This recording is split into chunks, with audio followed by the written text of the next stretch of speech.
Bonjour, avec cette vidéo, nous allons réviser l'expression du but. Commençons par dire qu'est-ce que c'est le but. Donc, le but, c'est la même chose que l'objectif ou le cible. En espagnol, ça veut dire l'objetivo o la meta. Et nous pouvons exprimer le but de manière générale en utilisant les expressions pour que et afin que. Mais si nous les utilisons, il faudra aussi utiliser le subjonctif.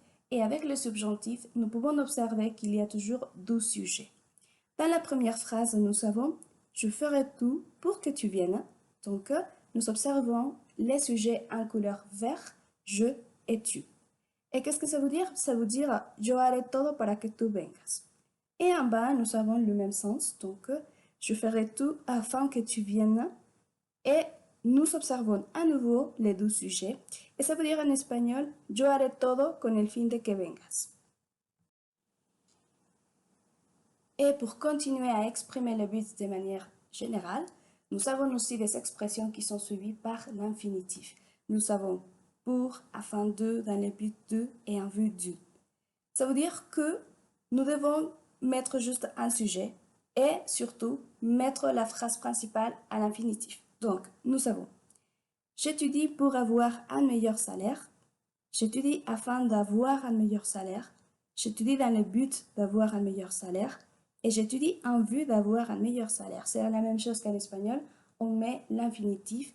Et dans la première phrase, ça veut dire yo estudio para tener un mejor salario. Yo estudio con el fin de tener un mejor salario. Yo estudio con el objetivo de tener un mejor salario. Y yo estudio en vista de tener un mejor salario. Donc, il faudra utiliser l'infinitif. Et ça, c'est beaucoup plus facile qu'avec le subjonctif parce qu'il ne faut pas conjuguer. Continuons maintenant avec les buts avec un sentiment. On va utiliser les expressions de peur que, de crainte que et dans l'espoir que. Et ces expressions vont être suivies par les subjonctifs. Dans la première phrase, nous avons « Je porte le masque de peur que ma famille soit malade ».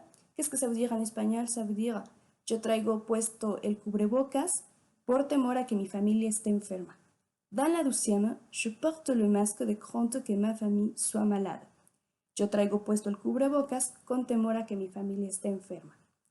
Et dans la dernière phrase, nous avons « Ma mère m'a inscrit au centre de langue dans l'espoir que je devienne polyglotte ». Mi mamá o mi madre me inscribió en el centro de lenguas con la esperanza de que yo me convierta en políglota.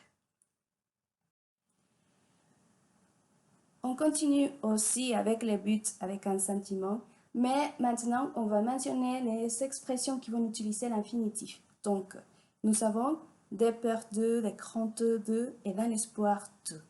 Dans la première phrase, nous avons « Je porte le masque de peur de contaminer ma famille ». Qu'est-ce que ça veut dire en espagnol? Ça veut dire « Yo traigo puesto el cubrebocas por miedo a contaminar mi familia ». Dans la deuxième, je porte le masque de crainte de contaminer ma famille. C'est presque le même sens. Yo traigo puesto el cubrebocas con temor a contaminar mi familia. Et dans la dernière phrase, nous avons j'étudie les langues dans l'espoir de trouver un travail à l'étranger. Donc, yo estudio lenguas con la esperanza de encontrar un trabajo en el extranjero. Si nous observons dans ces phrases, nous n'avons pas de sujet, nous avons juste un sujet parce que ces expressions sont introduites avec l'infinitif. Et c'est encore très facile parce qu'il ne faut pas conjuguer au subjonctif. Et nous avons maintenant le but pour exprimer une manière d'atteindre un résultat. Nous avons les expressions de façon que ou de façon à ce que, de manière que ou de manière à ce que.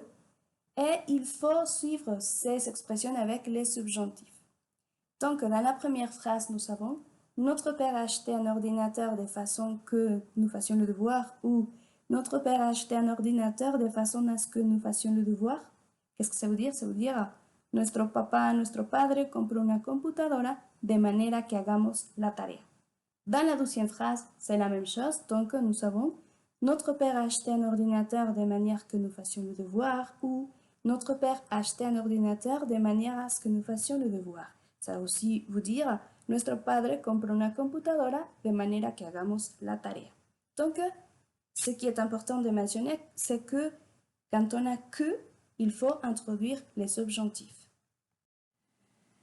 Et pour exprimer une manière d'atteindre un résultat, nous avons aussi les expressions qui vont être suivies par l'infinitif. par exemple, de façon A et de manière A. Dans la première phrase, nous avons je prends des notes pendant la clase de façon à mieux comprendre. Qu'est-ce que ça veut dire en espagnol? Yo tomo notas durante la clase de manera a entender mejor.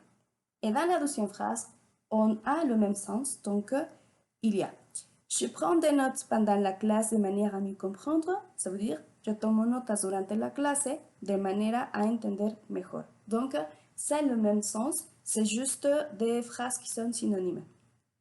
Alors, qu'est-ce qui est important de mentionner? Que nous pouvons utiliser par exemple de façon à ce que ou de façon à, il faut toujours tenir compte si on va suivre ces expressions par le subjonctif ou par l'infinitif. Et voilà, c'est tout.